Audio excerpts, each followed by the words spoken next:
Yago pon. Yago pon. Yeah, man. Fire. Okay. Now go.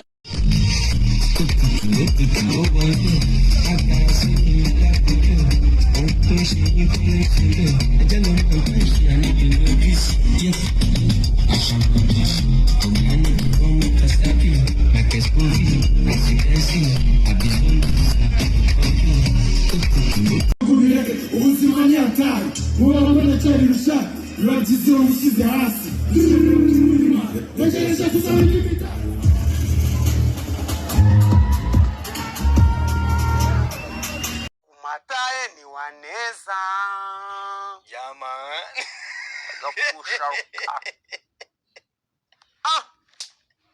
Ihinya Ewe kawe Tukuri kuri Nani says Ihinya